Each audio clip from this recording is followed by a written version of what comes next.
Now when I use this panel adhesive to glue the patch panel on there, not a perfect job, but it's going to be fixed. The hole will be fixed and I'll kill all the rust. There's a special, this stuff isn't that much money. I think it's like 30 bucks or so. And the gun I think is like $90. And I says, you know, I'm never going to really use this stuff hardly ever. I'm not a body shop or anything, so I'm not going to buy the gun. So what I did was I got these two rods that come with it, and you press it in here, and I just held it like against the side of the wall here on the truck, the El Camino, and I squirted it into a on a piece of scrap steel. And I had another piece of scrap steel to mix it up.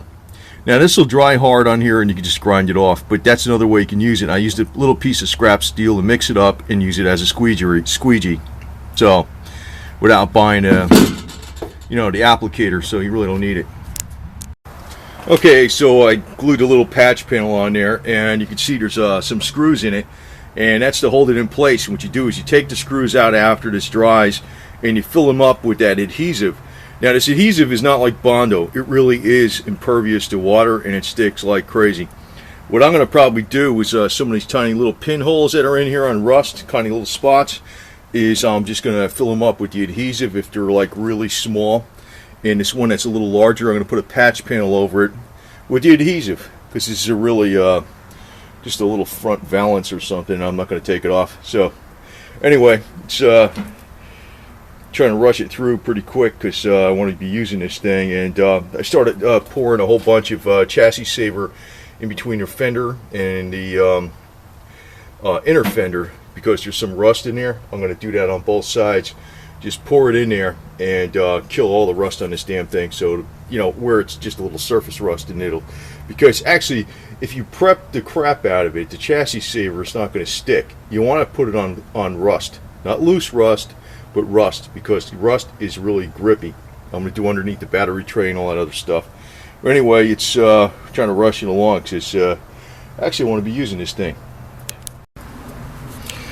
Yeah, I'm going to clean this all out for some chassis saver, and it looks like, you know, I pulled the battery compartment out. It looks like, oh boy, some rust coming up over there, and it's going to get a big coat of chassis saver on there.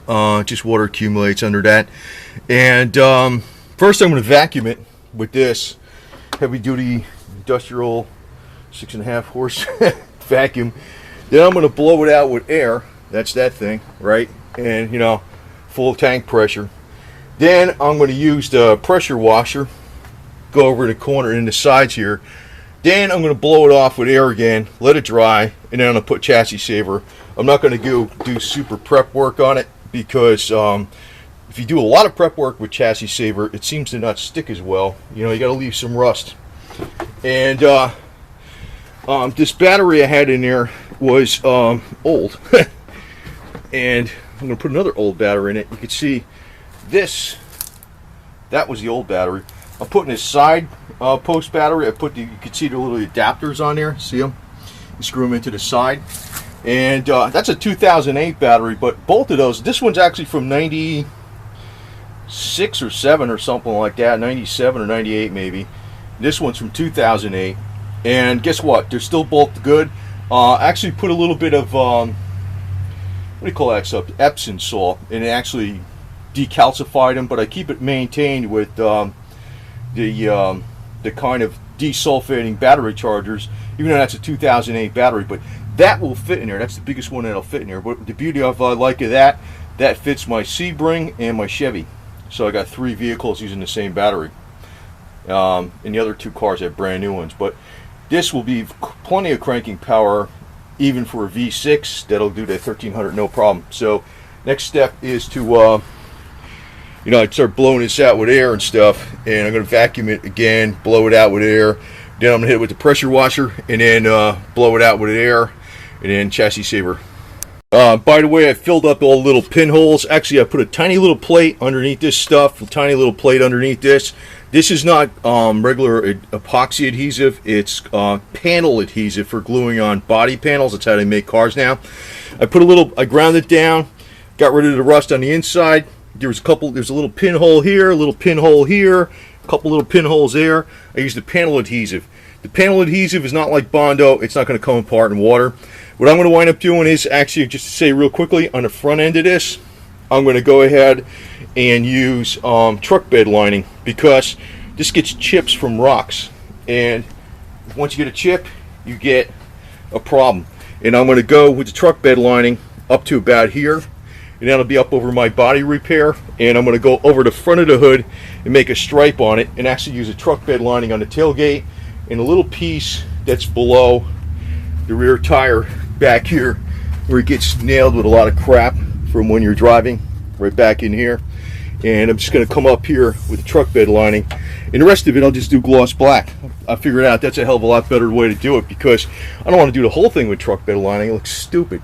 But if you just do like the hood in the center here, and they have those two beams bracing up the hood, the Torx bolts heads and a truck bed lining just in the center of the hood, it'll look like a stripe with a little bit, you know, going across the top here.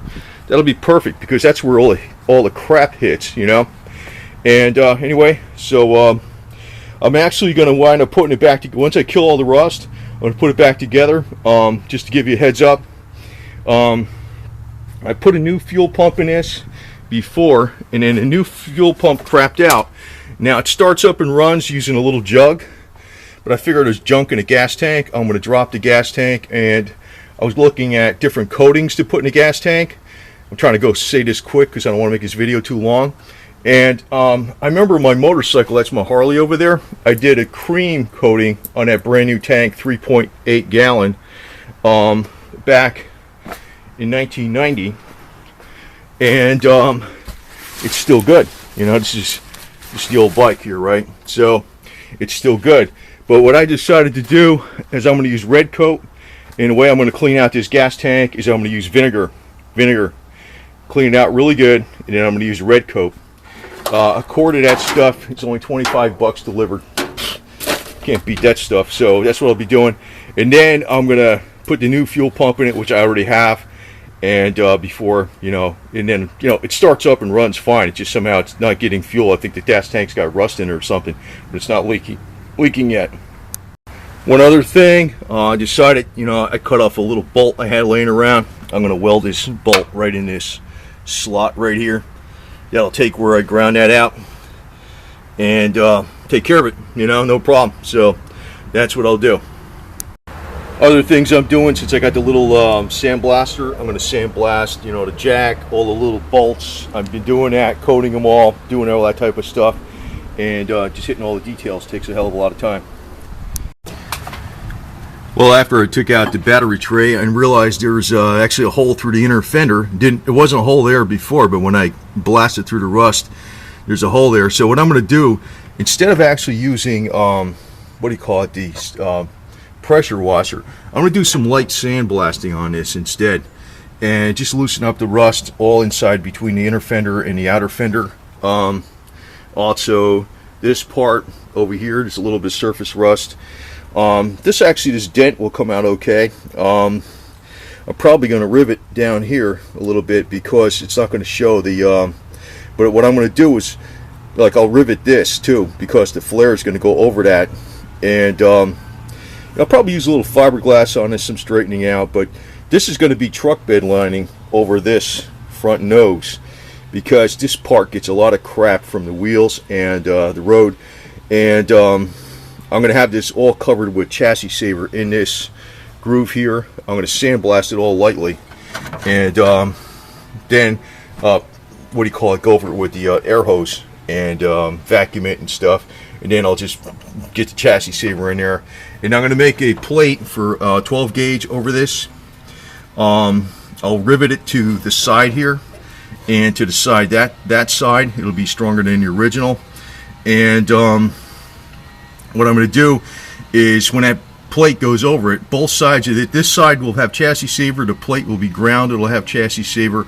Plus, when I rivet it to that, I'm going to use, it's going to be glued there with a special super high quality Loctite roof repair tar.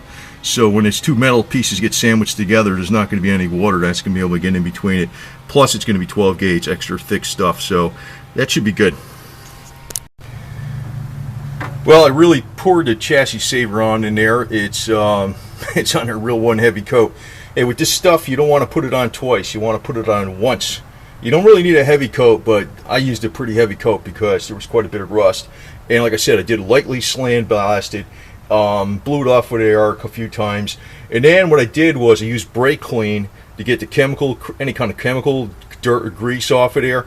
Then I'll hit it with the air gun again too, that way. So that's a fast way of cleaning it.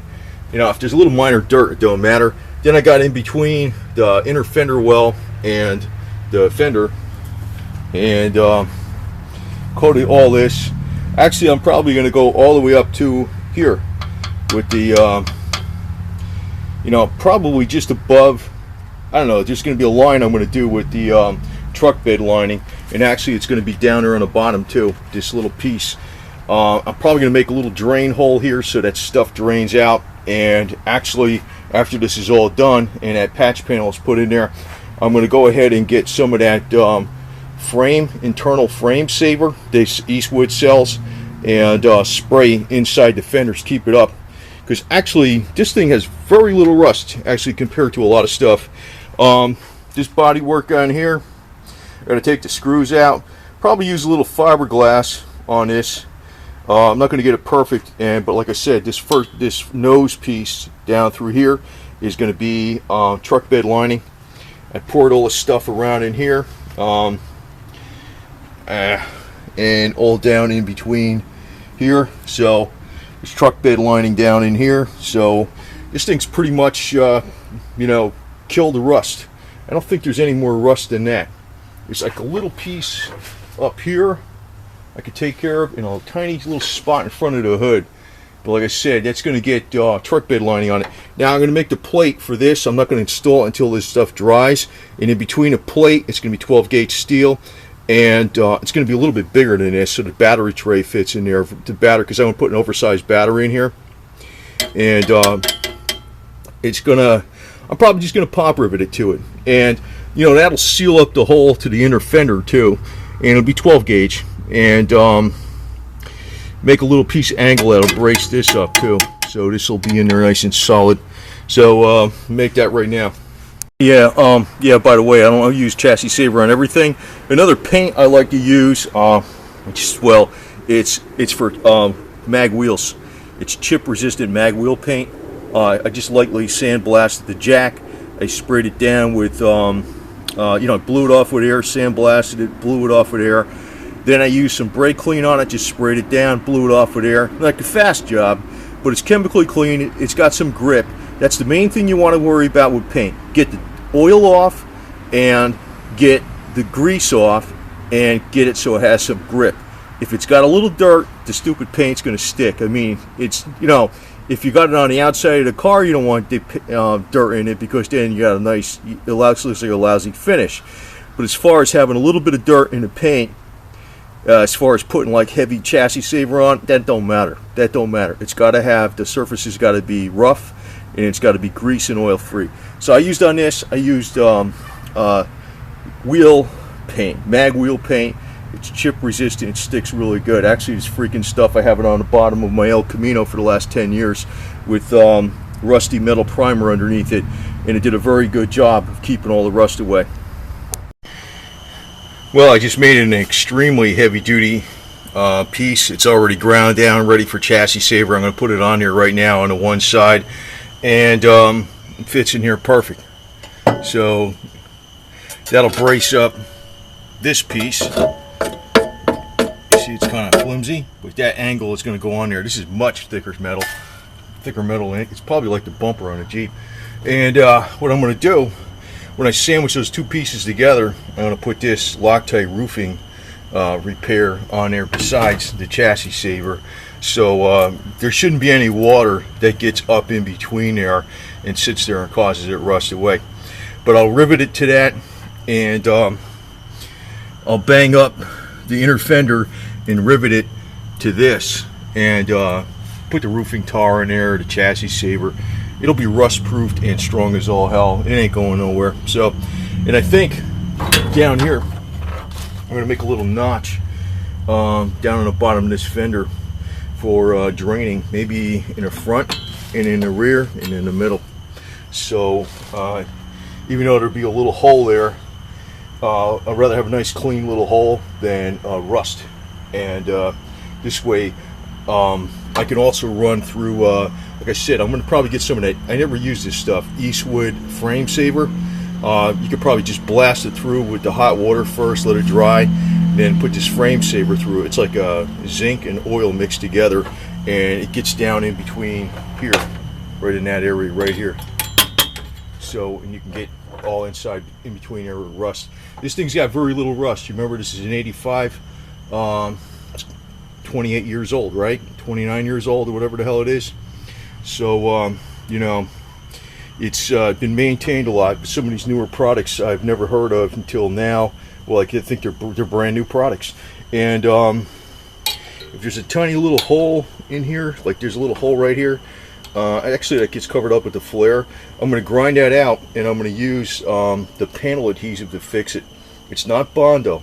Panel adhesive is impervious to water. If you grind that out, you kill all the rust, you put the panel adhesive on it, and you paint over it, forget it, man. It's not going anywhere. It's good for filling a tiny little hole like that. So it's getting done.